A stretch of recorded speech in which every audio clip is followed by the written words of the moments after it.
Assalamualaikum everyone. Hi, how are you today?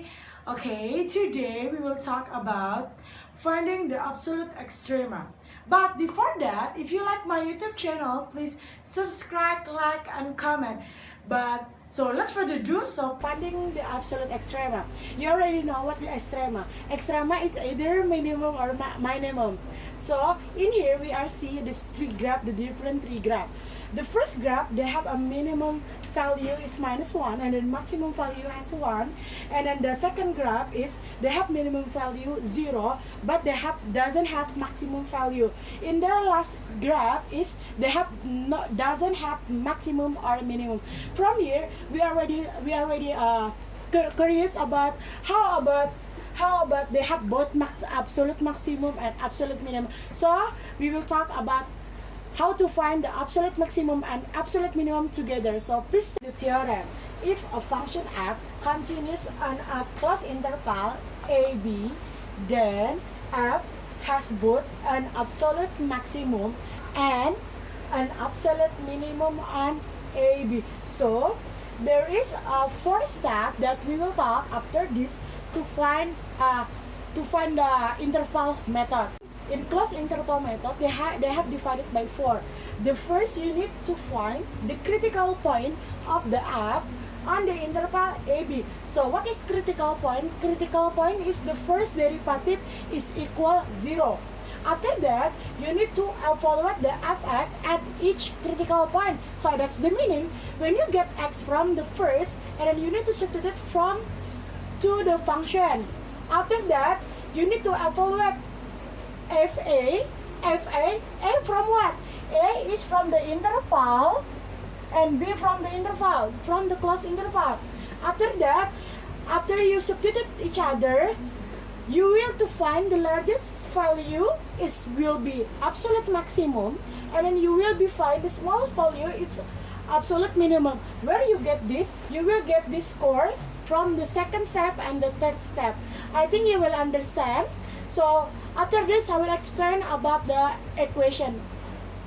Example, find the absolute extrema fx equal x squared minus 4x plus 3 on interval 0 until 3. So you need to remember, closed interval method is divided by 4. So you need to use the first method is you need to find the critical point. Critical point is the meaning first derivative is equal 0. So you need to derivative this function. So derivative this function is 2x minus 4 equal 0. So you get this one and you will get the x.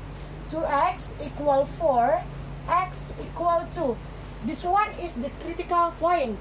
So the second step is you need to substitute this x to be this function. So f2 is equal 2 squared minus 4 times 2 plus 3, it's equal 4 minus x minus 4 plus 3 minus 1. And then the third step, you need to make this 0 to be A, 3 to be B. So f0 is equal 3, f3 equal 3 squared 9 minus 12 plus 3. 9 plus 3 is 12, 12 minus 12 is 0. So from here, we can get the absolute maximum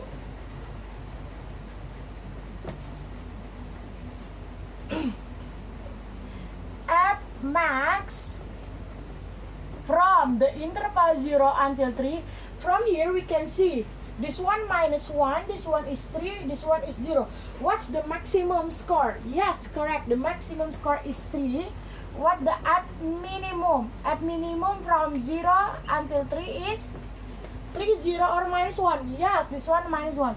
So this is the way how to find the absolute extrema. F max and F min. So example. Find the maximum and minimum value of fx equal to x power 3 plus 12x power 2 plus 18x plus 6 on closed interval. What the interval? The interval is minus 2 until 0. This one, because they want us to find the maximum and minimum, is not the meaning the absolute extrema. So from here, we need to find this critical point. Critical point is the same meaning, the first derivative is equal 0. Derivative from here is 6x squared plus 24x plus 18 equal 0. From here, we will get 6x plus 1, x plus 3 equal 0. So the x will be minus 1 or the x will be minus 3. From here, we will to continue to the second step. The second step, you need to substitute this one to this function. F minus 1 equal 2 minus 1 power 3 plus 12 minus 1 power 2 plus 18 minus 1 plus 6. It should be minus 2. We are C, x equal minus 3. Minus 3 is the outside from this interval, so you don't need to using this one. Okay, everyone, if this one is outside from this interval, so you don't need to use the x equal minus 3. So we will continue. So the critical point is only 1x equal minus 1. Minus 1 is include this interval, everyone. So we will to find point from f minus 2. Minus 2 from this interval, substitute from here, the result will be 2, and then f0, it will be the result 6. Okay, everyone? So number 4, you need to find f max and f minimum. F maximum from minus 2 until 0 and minus 2 until 0. Maximum, f maximum, from here we see 6, 2 or minus 2. So because this one they talk about maximum, so the result will be 6. The minimum will be minus 2. Okay, I think you understand. Okay, everyone, so you already learned about the finding the absolute extrema. So before I will cut this video, so I hope you enjoy my video. I hope you learn more about finding absolute extrema. In the future, we will talk about application of the second derivative. So thank you for today. Assalamualaikum warahmatullahi wabarakatuh.